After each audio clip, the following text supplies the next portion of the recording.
ከገደል ስር ያለ ታላቅ ገዳም ጥንታዊ ቤተክርስቲያን። ሰላም ቤተሰቦች፣ የቤተ ወንጌል ተዋህዶ ሚዲያ ቤተሰቦች፣ እንግዲህ የዛሬው ተጓዥ የታህሳስ 11 ተጓዥ ይህንን ይመስላል ማለት ነው። መኪናችንም ይህንን ይመስላል። በጣም ትልልቅ መኪና ነበር ይዘን የመጣ ነው። እግዚአብሔር የተመሰገነ ይሁን። በሰላም እዚህ ድረስ ደርሰናል። ተመልከቱ እንግዲህ ከዚህ በኋላ ወደ በረሃው ውስጥ ነው የምንገባው። ውድ ተመልካቾች ቀጣይ ጉዞ የሚሆነው ጥር 1 እስከ ጥር 3 ይሆናል ማለት ነው። ይሄንን ይመስላል። እንዴት ናችሁ? ዛሬም በድጋሚ መተናል። እናንተ መተተኞች፣ አስማተኞች እየዛታችሁብን ያላችሁ አንገታችሁን እንቆርጣችኋለን የምትሉ ሁሉ እንግዲህ እዚህ መጣችሁ መቁረጥ ትችላላችሁ። እኛም ይኸው ተገኝተናል። የእናንተ ዛቻ ከዚህ ቦታ አያስቀረንም። አለን። እግዚአብሔር የተመሰገነ ይሁን። ዛሬም በድጋሚ ተከስተናል ማለት ነው ወደ አምደው ሚካኤል። እናንተም አንገት ለመቁረጥ ተዘጋጁ። እኛም ደግሞ ለመቆረጥ ይኸው እየመጣን እንገኛለን። እየበዛን ነው። እንግዲህ ምን እንደምትሆኑ አናውቅም። እሺ እንግዲህ የተዋህዶ ልጆች ዛሬ በጊዜ ደርሰናል። የት? አምደው ቅዱስ ሚካኤል ታላቁና ተወዳጁ እንዲሁም ተአምረኛው ቤተክርስቲያን ጋር ዛሬ በጊዜ ደርሰናል። እግዚአብሔር ይመስገን።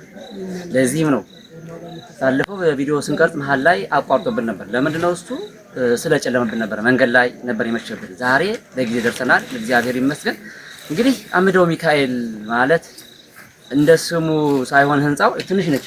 ተመልከቷት፣ በጣም ትንሽዬ ነች። ግን እዚህ ውስጥ የሚወጣው ኃይል ደግሞ በቃል የሚገለጽ አይደለም። ቤተሰቦች 10 ተኩል ከላይ ከመኪና መስመር ላይ ተነስተን ከዛ የ2 ሰዓት መንገዱን መተን 11 ተኩል አካባቢ እዚህ ደርሰናል። በጣም ደስ ብሎኛል። ግን እንደምታዩት እንደ ስሙ ህንጻው ግዙፍ አይደለም። የሚገርመው ደግሞ የአምደው ሚካኤል ከጀርባው ተመልከቱ። ገደሉ እዚህ ጋር የሚወድቅ ነው የሚመስለው።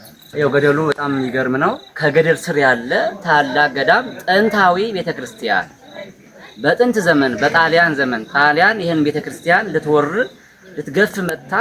ግን ቅዱስ ሚካኤል አቃጥሎ ያባረራት።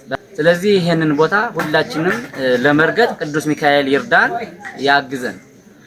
ግን ምንድነው መምህር ወልደ መድህን እንደሳቸው ሐሳብ ከሆነ እግዚአብሔር ካገዛቸው ይቺን ቤተክርስቲያን ወደ ትልቅ ለመቀየር ሐሳብ አላቸው፣ እቅድ አላቸው፣ ያሳካላቸው።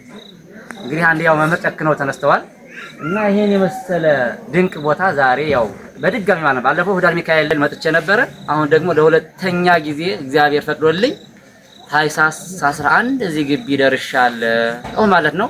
እግዚአብሔር ይመስገን። እንግዲህ አሁንም ገና ይቀጥላል። የሚካኤል ስራ በዚህ አይገደምም። እስከ ዓለም ድረስ የሚሄድ ታሪክ ያለው ዝነኛ ታሪካዊ ቦታ ነውና ስለዚህ ቦታ ዛሬም ነገ ወዲያም እንመሰክራለን፣ ተአምራቱንም እንናገራለን ማለት ነው።